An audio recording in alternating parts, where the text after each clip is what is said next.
¿Por qué el católico le prende velas a los santos? Cuando usted llega a una casa y no encuentra luz por ningún lado, usted dice, aquí no vive nadie. Cuando usted encuentra una casa y hay una luz, usted dice, aquí alguien vive, hay luz. A lo mejor hace 50 años, pero ahí vivió, no sé, no ha quemado el bombillo. O si hay una vela, pues ahí hay alguien, ahí hay vida. La vela es símbolo de vida. Cuando nosotros prendemos una vela o una luz ante un santo, significa que esa persona está viva para nosotros. Y segundo, una vela, porque al prenderla se va desgastando. Y para nosotros es que ese santo desgastó su vida para hacer luz. Gracias.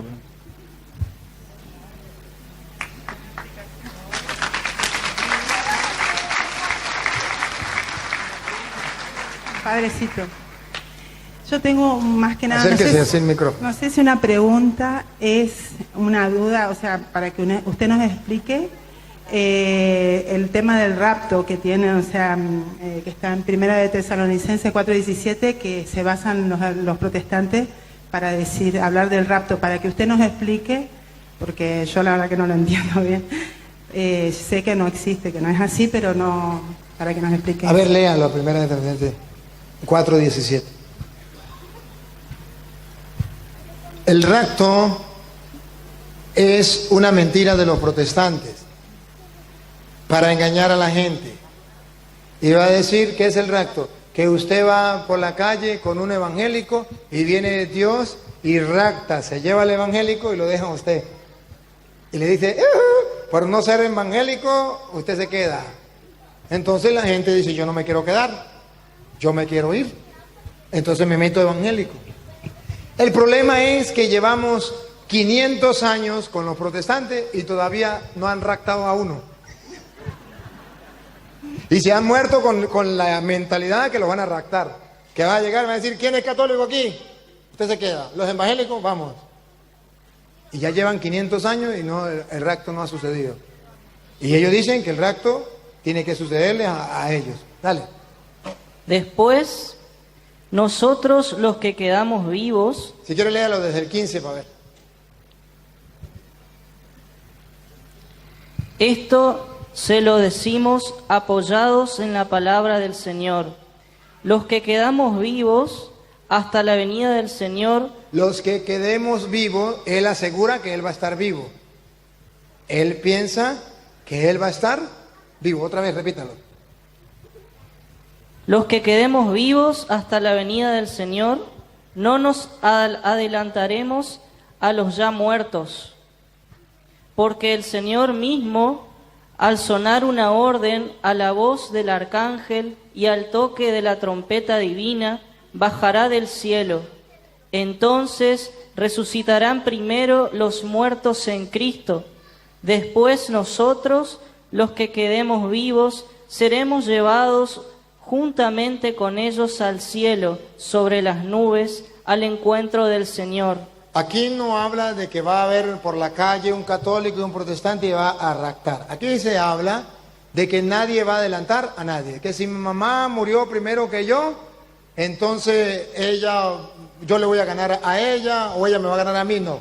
Que el día del juicio vamos a estar todos. Los que ya murieron, y dice Pablo, los que aún sigamos vivos.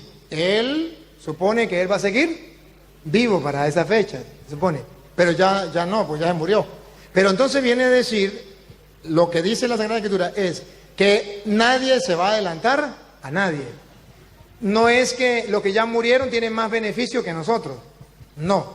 O que nosotros vamos a tener más beneficio que ellos, no. Que cuando venga Cristo, todos vamos a ir a su presencia. ¿Y qué será de lo que estemos vivos? Lo explica, el mismo Pablo lo explica en 1 de Corintios capítulo 15, versículo, vamos a ver si es el 51, que le dice Pablo. A ver si es el 51. ¿La hermana lo encontró? Escuche, a ver, si es el 51, si no el 52, vamos a ver ahora. Les voy a comunicar un secreto. Ya va. Les voy a comunicar un secreto. No se lo vaya a contar a los protestantes, porque es secreto entre nosotros. ¿Cuál es el secreto, Pablo? No todos moriremos. Él dice que él va a estar, ¿se acuerdan? No le vamos a adelantar. No todos moriremos, dicen los evangélicos. Nosotros vamos a ser raptados, no vamos a morir. Cuando usted le diga sí, dígale sí, yo creo en el rapto. La primera cristiana que fue raptada fue la Virgen María. Fue llevada al cuerpo y alma al cielo. Con eso usted los corta. Ajá. Pero escuche lo que viene. Otra vez el secreto, hábleme otra vez el secreto. Les voy a comunicar un secreto. No todos moriremos. Entonces, ¿qué pasará con los que estén vivos? Pero todos seremos transformados. Seremos transformados, ponga cuidado. En un instante. En un instante seremos transformados. No En vamos a ir, como dicen los protestantes, que viene el rapto y lo agarra así, tal como está, y se lo lleva. Dice no. Vamos a ser transformados en un abrir y cerrar de ojos. Así es. En un instante. En un instante. En un abrir y cerrar de ojos. Entonces es mentira lo que ellos dicen, que Dios viene y se lleva a los protestantes raptándolos. No, Jesucristo lo dice en Mateo capítulo 25 versículo 31 en adelante. Capítulo 25 versículo 31. La verdad verdadera de la Sagrada Escritura. Porque los protestantes lo que hacen es mentir para asustar a la gente, como cuando uno estaba pequeño y le decía ahí viene el coco, pues uno se asustaba. Y ya pues el niño cuando fue a encontrar al señor que vendía raspado o helado o nieve, no sé cómo le llaman, y le dice, señor, ¿tiene helados? Sí. ¿Y tiene de coco? Sí. Así están los protestantes, nos meten miedo con el rapto. Nos van a llevar a ellos. Y si usted no se mete de protestante, usted se va a quedar. Los tontos dicen, no, yo no me quedo. Dale. Cuando el Hijo del Hombre venga en su gloria, acompañado de todos sus ángeles, entonces se sentará en su trono de gloria. Y vamos a ver si se lleva a los puros protestantes, dale. Serán congregadas delante de él todas las naciones. ¿Ve que me le caen a muela a los protestantes? Eso es mentira. Que va a venir al rapto, eso es para engañar a la gente. Otra preguntita. Y la otra pregunta es, cuando usted hablaba hoy de la cultura de la muerte, ¿cómo se hace cuando en la familia hay una persona gay o un amigo muy entrañable, después de haber hablado con esa persona del amor del Señor, pero se sigue negando? O sea, uno no está de acuerdo, pero está bien. Es un poco difícil. Mire, niña, lo que yo quisiera que entendamos es que cuando una persona vive en pecado, vive en la oscuridad. ¿Y qué hace usted cuando hay oscuridad? Enciende una luz. Y la oscuridad se disipa. Por eso la Biblia dice, en el Salmo 119, 105, lámpara es tu palabra para nuestros pasos, luz, una luz en el sendero. Es una luz.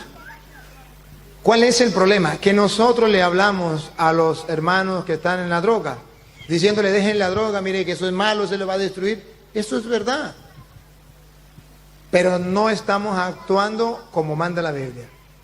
Yo debo agarrar la palabra de Dios e irle predicando con la palabra de Dios, no con las mías, con la palabra de Dios. Leer el texto o hacérselo leer, irle mostrando con la palabra de Dios, en otras palabras, sembrando la semilla para que un día crezca. No va a cambiar en el instante. Si cambia en el instante, maravilloso, Dios es poderoso y lo puede hacer. Pero deja que la semilla vaya entrando. Basta con sembrar. Dice, salió el sembrador a sembrar. Dios le va a pagar a usted por sembrar. Que nazca, que no nazca, que crezca, que no crezca, que dé fruto, no dé fruto, a usted no le importa. El campesino es contratado solamente a sembrar la semilla y por eso le van a pagar. Usted siembra la semilla. Lo demás se lo deja a Dios. El problema de nosotros es que le hablamos a la gente sin Biblia. Le predicamos sin Biblia. Entonces dejamos la semilla a un lado o dejamos la espada de la palabra a un lado. No estamos predicando la palabra. ¿Usted no se da cuenta que yo pongo a leer a otro que ni siquiera en la misa le predico sin leer la Biblia? Porque estoy convencido que el que va a transformar la mente y el corazón de la gente no soy yo, es la palabra. Y la gente tiene que leer la palabra y tiene que escuchar la palabra. Cuando la gente lea y escuche la palabra, esa palabra va a limpiar su mente, su corazón. Esa palabra lo va a purificar, lo va a transformar. Esa gente necesita de quien le predique la palabra de Dios. No que le diga la droga es mala, ellos ya lo saben, lo han escuchado 1000 veces. Que le siembre la palabra de Dios para que ella, palabra, lo vaya librando. Y si no quiere, o sea, respetar si no quiere, por ejemplo. En el momento puede que no quiera, porque la Biblia dice sí. primero se juntan los huesos, primero un terremoto, no quiere, un trueno, terremoto, no quiere. Pero después se van juntando los huesos, los nervios, los músculos, la carne, la piel, y por último, es un paso a paso, niña. Gracias, padre. Bueno, pues.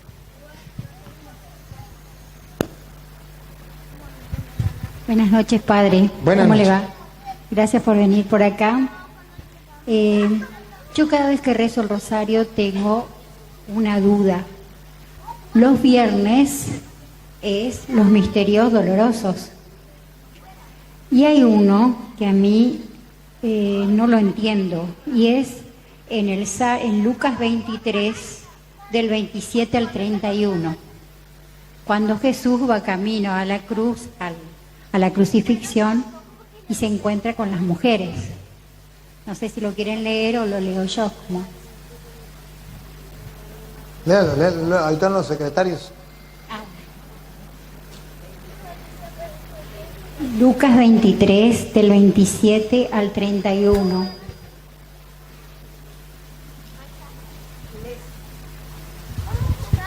Les seguía una gran multitud del pueblo y de mujeres, llorando y lamentándose por él.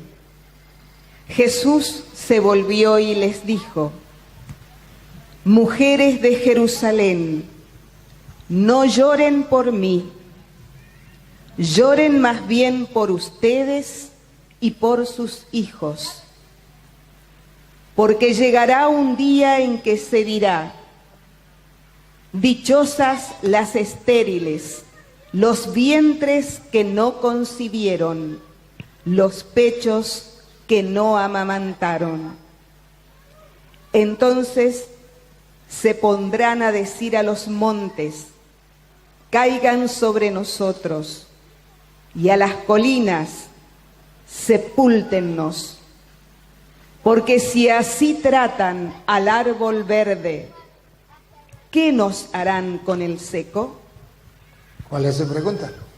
Mi pregunta es si se refería a que después que muere Jesús,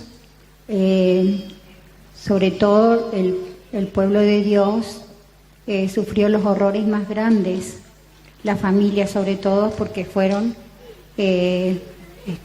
arrojados a los leones, a las fieras, y sufrieron todo tipo de atrocidades, sobre todo. O sea que si Jesús les aconsejaba, ¿qué quiere decir que se vayan a los montes? Eso es lo que no entiendo, si usted puede aclararme. Lea la parte donde dice que se fueron a los montes. Entonces se pondrán a decir a los montes: caigan sobre nosotros. Allá. Están mirando cuando Jesús ve, las mujeres ven a Jesús y comienzan a llorar, a lamentar la muerte de Jesús. Pero Jesús sabe que después de esta vida hay otra. No tengan miedo a los que matan el cuerpo, pero no pueden matar el alma. Jesús está claro. Entonces, le está mostrando que ningún cristiano debe lamentar la muerte, porque la muerte es el encuentro con el Señor. Y de eso debemos estar convencidos. Un cristiano no debe lamentar, llorar, y pasan años y no despide al difunto y dice, ay, se murió mi mamá, mi hijo, ¿por qué se murió? No. Eso ya estamos convencidos que tenemos que morir. Y hay una vida eterna y debemos confiar en eso. Lloren más bien por ustedes y por sus hijos. ¿Por qué? Porque va a sufrir, como usted dice, la familia. Y van a sufrir, usted va a sufrir porque el mundo está al revés. Y va a sufrir usted y le van a hacer la guerra también a sus hijos. Dichosa la que no parió porque no va a sufrir por sus hijos. Porque el mundo va a ir arrastrando a los jóvenes y a los hijos hacia la maldad, hacia la desgracia. Y entonces dirán a los cerros, quítenos la vida, quítenos la vida. Es un desespero de la gente que no quiere vivir, no sabe para qué vivir. No quieren vivir porque no quieren enfrentar las situaciones que hay en el mundo. Eso quiere decir, los montes diciendo, caigan sobre nosotros. Eso casi lo que estamos viviendo ahorita, casi. ¿Cuántas madres de familia dicen, es que ya no quiero vivir más? Miren, mi hijo es un drogadicto, el otro es un borracho, el otro es un asesino, el otro lo agarraron para la guerrilla, el otro lo metieron preso, el otro le metieron un tiro. Ya no quiero vivir más. Caigan montes sobre nosotros. Por eso Jesús dice, lloren por ustedes y por sus hijos. Y cuando dice la parte... Que lo que hicieron con el leño verde, ¿qué no harán con el seco? Eso. Entonces, si eso hicieron con él, lo trataron a él así, ¿qué no harán con nosotros? O sea, se refiere a la persecución de los cristianos. Se refiere a eso. Gracias, Padre. Hola, Padre. Yo le quería hacer 3 preguntas más que nada. Primero, porque mi familia y amistades están con el tema del carnaval y en algunas ocasiones están con el tema de Halloween y eso, o sea, más bien a mí me enseñaron que son como fiestas paganas y eso quería saber si lo que me enseñaron está bien o no, y qué se le puede hablar a ellos con respecto a ese tema, para empezar. Sí, son fiestas paganas, son fiestas paganas. El Halloween es fiesta satánica completamente, donde se celebra el culto a Satanás. Ese día matan niños y personas para darle culto a Satanás. Eso no es correcto, un cristiano no celebra eso, pero es una costumbre. Y dice Dios, apártense de las costumbres de los pueblos donde tienen otros dioses, apártense de esa costumbre. Nosotros debemos tener las costumbres cristianas. ¿Por qué esas costumbres sí las celebramos? ¿Por qué tanto empeño? ¿Y por qué no celebramos las cristianas? Claro. Eso es algo curioso. Es un error. Un cristiano no debe celebrar la cultura pagana. Pero es una cultura. Aunque sea una cultura, si es satánica, tenemos que rechazarla. Los apóstoles, cuando se encontraron con las culturas paganas, ¿qué hicieron? ¿Las celebraron? No, las evangelizaron. Evangelizaron las culturas. Fueron transformándola, adaptándola a la vida cristiana. Eso es otra cosa. Claro, por ejemplo, ahora que terminó en estos 2 días termina el tema del el curso oficial que le llaman en Corrientes, van a seguir ahora en Empedrado, por ejemplo, aún con el tema de la cuaresma que empieza, igual ellos siguen, o sea, igual siguen pecando al doble, ¿sería? O sea, en fiesta... Están faltando el respeto ya a la cuaresma. Claro. Y otra pregunta era sobre el tema de los tatuajes. Por ejemplo, yo en una ocasión tuve esa tentación de, como de moda, hacerme un tatuaje. Pensé en hacerme y dije no, por algo me decía que no, porque es como que está dañando tu cuerpo y a la vez como que genera adicción. Yo me di cuenta de que genera adicción viendo a mis familiares, amigos que lo hacían y cada vez hacían uno acá en la espalda, en el brazo, en la mano, en la pierna y seguían así. Y yo le dije que es algo malo y no me hicieron caso. Eso se llama propagar la cultura de la muerte. ¿Quiénes propagan la cultura de la muerte? Los que aman la muerte, las cosas del mal, el pecado. Nosotros los cristianos no propagamos esa cultura. Pero yo quiero hacerme un tatuaje de un Cristo. Recuerden que Cristo no se lleva por fuera, se lleva por dentro. Tiene que hacer un tatuaje en el corazón. Tiene que abrirle las puertas del corazón a Cristo. Que Cristo viva en ti. Esas cosas son cultura de la muerte. Las personas que se hacen tatuaje están apoyando a la cultura de la muerte. Pero es que yo me voy a hacer un tatuaje de la Virgen María. Pero sepan que ese tatuaje que usted se hace le está dando permiso a sus hijos a hacerse un tatuaje que no será de la Virgen María, será de Satanás o será de la muerte. O a los niños de catequesis. Usted está siendo cómplice y llevando a muchos a hacer esa actitud, esa acción de apoyar lo que no es cristiano. Vamos a apoyar lo cristiano, lo nuestro, no lo pagano. Los paganos tienen quien siga esa cultura, pero nosotros, los cristianos, no. Por eso ustedes verán que el 99% de los tatuajes son esqueletos, son diablos, son uno que otro por ahí que se hace, pero ese uno que otro que se hace por ahí de la Virgen María de los Santos, eso es apoyando la obra de Satanás. Ahora quiero hacer una pregunta, pero es de una hermana que me pidió para que si le puedo hacer la pregunta. Yo consulté a mi párroco sobre el divorcio y dijo que la arquidiócesis resuelve y eleva a Roma y allí disuelve el matrimonio por iglesia, se puede volver a casar y se puede volver a casar. Divorcio no. En la iglesia no hay divorcio. En la iglesia hay es declaración de nulidad del matrimonio. Cuando no hay, no se ha llenado los requisitos para el contrato, llamémoslo así, matrimonial, porque es un contrato, un hombre y una mujer hacen un contrato para el matrimonio, tiene que haber unas normativas para ese contrato. Igualito como usted hace un contrato para un alquiler, cumple con las normas, ese matrimonio es nulo, no ha existido matrimonio. La iglesia lo declara nulo. Pero si hay el contrato bien realizado, con todos los puntos que se cumplieron, no hay divorcio. Una cosa es el divorcio y otra cosa es la nulidad. Si es nulidad, se puede volver a casar, porque ese matrimonio no existió. Si es divorcio, no se puede volver a casar. Eso nada, muchas gracias, padre. Gracias. Buenas noches, padre. Buenas noches.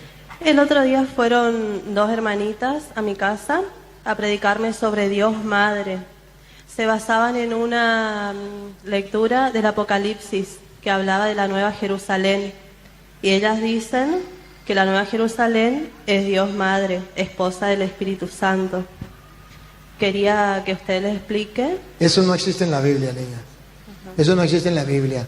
Jesucristo está escrito en Hebreos capítulo 1, versículo 1 en adelante. Jesucristo es la plena revelación para nosotros. Hebreos 1, 1 en adelante. No hay otra revelación. Y no puede haber otro que venga a cambiar esa revelación. Escuchen, Hebreos 1, 1. Muchas veces y de muchas maneras habló Dios en el pasado a nuestros padres por medio de los profetas. En estos últimos tiempos... En estos últimos tiempos, estamos en los últimos tiempos. Nos ha hablado por medio del Hijo. Nos ha hablado por medio del Hijo. Punto. A mí no me importa lo que diga Petronila o Pánfilo, eso no me importa. A mí me importa que la revelación de Dios fue por medio de Jesucristo. Y usted puede encontrar 1001 citas donde Jesucristo llama a Dios siempre Padre. Cuando oren digan Padre. Cuando Él está orando, Padre, si quiere aparte de mí este cáliz. Levantó los ojos al cielo y dijo, Padre, glorifica a su Hijo. Siempre llamó a Dios como Padre. En ninguna parte dice que Dios es madre y es la esposa del Espíritu Santo. Eso es palabra de Satanás. Eso no está en la Biblia. Otra pregunta. Yo les hablé de la iglesia peregrina, la iglesia purgante y la iglesia triunfante, pero me preguntaron dónde está, en qué parte de la Biblia, y la verdad no les supe decir. La purgante está en Mateo 5:25, la triunfante está en Hebreos capítulo 12, versículo 22. Y la peregrinante somos nosotros. Muchas gracias, Padre, que Dios los bendiga. A la orden.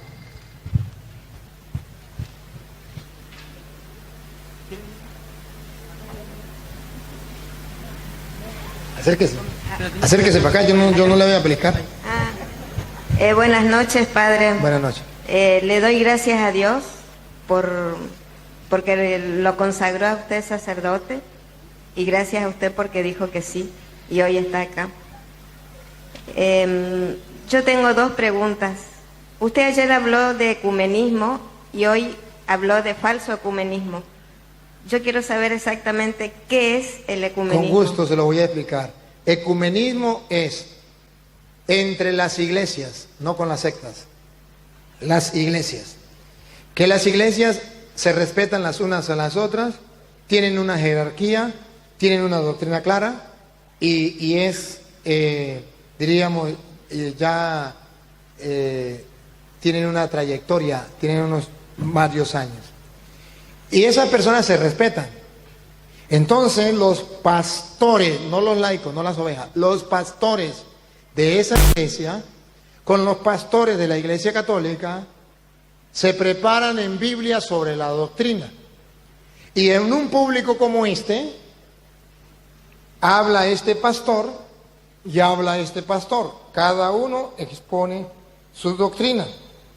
Lo comprueba toda la comunidad con la Biblia. Y el que tenga la verdad, ese es el que debe hacer que todos sigan la verdad. Y todos tenemos que irnos por ahí, por esa verdad. Llega un ecumenismo, porque se encuentra la verdad en las Sagradas Escrituras, nos ponemos de acuerdo y entonces vamos a ver cuál es la iglesia de Cristo, cuál es la doctrina de Cristo, cómo celebramos la fe en nuestro Señor Jesucristo. Mal ecumenismo, pensar que va a haber comunismo con los testigos de Jehová. Si los testigos de Jehová dicen que el Papa es la bestia, que la Iglesia Católica es la gran prostituta, cuando no le permiten a usted hablar, ellos hablan y hablan, lo que hacen es mandarlo a usted para el infierno. Los pentecostales unidos, ahí no hay ecumenismo, ahí no puede existir ecumenismo. Si usted lee, está en el Concilio Vaticano II de la Iglesia Católica, documento de la Iglesia Católica, Concilio Vaticano II, Unitatis Redintegratio, número 1 al 12, y dice, ¿qué es ecumenismo? Dice así, es cuando los expertos, conocedores de las Sagradas Escrituras, en público se ponen a debatir, basado en la Sagrada Escritura, hasta demostrarle a los hermanos separados que la Iglesia Católica es la única que fundó Cristo y la Eucaristía es el único culto que dejó Cristo para la salvación del mundo. Y cuando todos lleguemos a formar parte de esa única iglesia y a participar de la única Eucaristía que dejó, que es el culto divino, entonces será el ecumenismo. Mientras tanto no hay ecumenismo. Vaticano II, Unitatis Redintegratio, del capítulo 1 al 12. Falso ecumenismo, me voy a donde las sectas, voy al culto protestante y vengo a misa. Eso no es ecumenismo, eso es ser tonto, eso es ser débil en la fe. Falso ecumenismo, escucho las predicaciones de los protestantes, los canales de los protestantes y escucho los canales católicos. Canto las canciones protestantes y canto las canciones católicas. Eso es falso ecumenismo.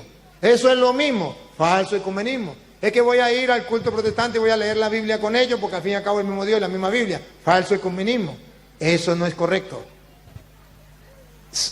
Por eso la iglesia tiene sus documentos y ahí está clarito, lo repito, documento Vaticano II, normativa sobre la iglesia, Unitatis Redintegratio, del 1 al 12.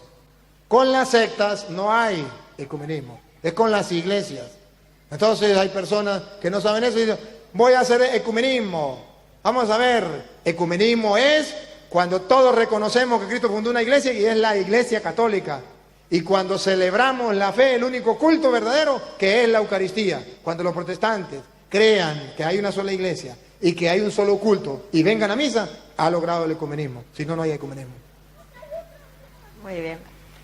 La otra pregunta es, porque en este momento, digamos, Satanás nos ataca de todas maneras y a veces, digamos, vemos en el hermano que nos ataca. Lo que yo le pregunto es, las armas del cristiano, digamos, si una persona me mira mal a mí. ¿De qué? Me mira mal a mí no me gustó, yo puedo tener dos opciones. O yo también le devuelvo lo que me hace, o pego media vuelta y me voy. ¿Cuál serían las armas del cristiano para luchar contra el mal que un hermano nos hace? ¿Cuál serían las armas? La Biblia dice, vence al mal a fuerza de bien. Al que le hago mal, tú hazle un bien. Eso dice la Biblia, y esa es la manera. O sea, entonces está mal utilizar las manos, utilizar cualquier otro elemento Sí, para tratar para molestar al hermano, digamos. Sí, sí, está mal. Únicamente el bien está. Gracias. Sí, y orar por el enemigo también. Sí, claro que sí. Buenas noches, padre. Bienvenido. Buenas noches. Nosotros estamos dando un poquito de Biblia en casa, así como alentó usted.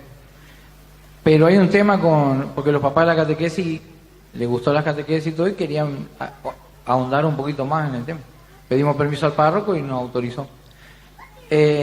Lo único del problema que se encuentran tanto los papás como un montón de gente de la cual hemos hablado, se le habla la palabra, es que te dicen, a mí no me queda, yo soy viejo, por ahí me queda, por ahí no me queda, la palabra no me queda.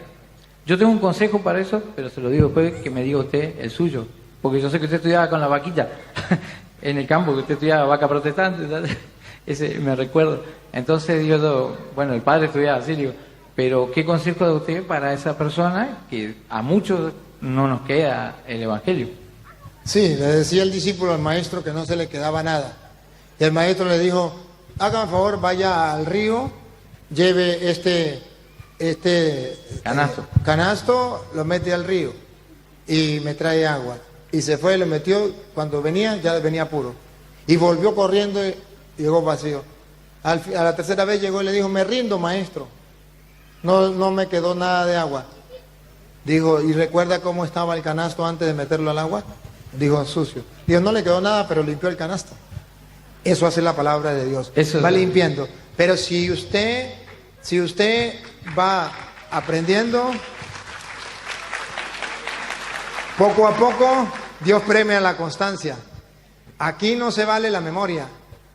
No crean que yo me aprendí la cita porque tenga más memoria que ustedes. Les aseguro que ustedes tienen más memoria que yo. Yo aprendí la cita por la constancia. Porque se me olvidaban y volvía me las aprendía, y volvía me las aprendía, y volvía se me olvidaba y volvía me las aprendía. Y yo decía, aunque no me las aprenda nunca, pero no voy a ceder. Eso uso yo, lo que usted dijo, es San Esenio. Era un discípulo de San Esenio, un santo. Lo mismo le digo, no importa si no entiende la palabra, pero al menos te va a limpiar de la mentira, de la envidia, del odio, de la maldad. Claro. Va a limpiar el canasto. Así es. Gracias, padre. Bueno. ¿Ya? La última pregunta, pues. Fuerte. Acérquese para acá. Fuerte. Dale fuerte, vos me Que cómo nació Jesús. ¿Qué? ¿Quieres saber cómo nació Jesús? ¿Cómo nació Jesús? Nació por obra y gracia del Espíritu Santo. Está escrito a ver cómo que se llama este libro, el Salmo 22, del versículo 9 en adelante. ¿Cómo dice que Jesús nació? Fue la obra de Dios, que así como quedó en el vientre de María por obra y gracia de Dios, obra y gracia del Espíritu, también salió por obra y gracia de Dios. A ver, Salmo 22, 9 en adelante. 22, 9 en adelante. Sí.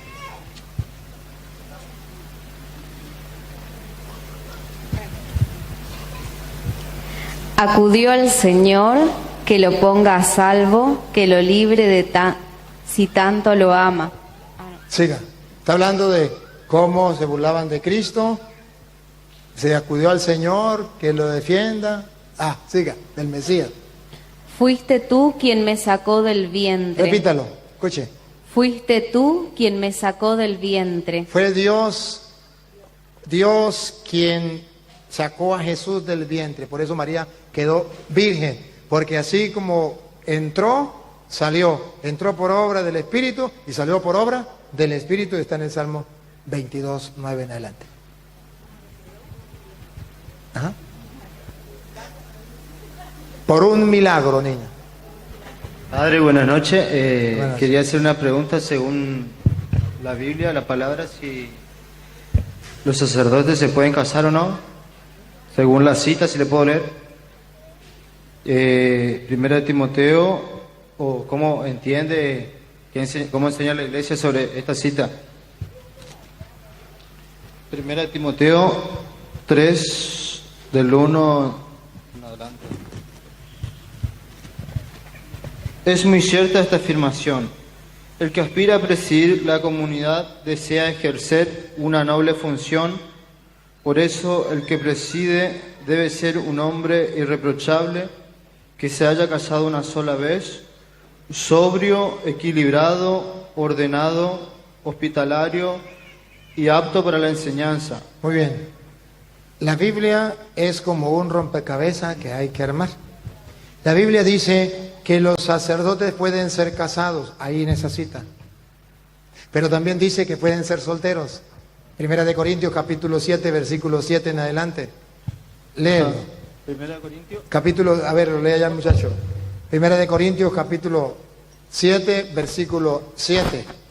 Habla que pueden ser casados. Usted encontró donde dice que pueden ser casados. Yo le voy a mostrar donde dice que pueden ser solteros. ¿Del 1 en adelante? Del 7 en adelante. Primera de Corintios 7, 7. Mi deseo es que todo el mundo sea como yo. ¿Cómo era Pablo? ¿Soltero o casado? Soltero. Siga. Como uno recibe del Señor su don particular. Casarse es un don, no casarse es un don. Siga. Uno esté, otros aquel, a los solteros. Uno casado, otro aquel. Unos otros aquel. Ajá. Uno casado, otro soltero. Siga.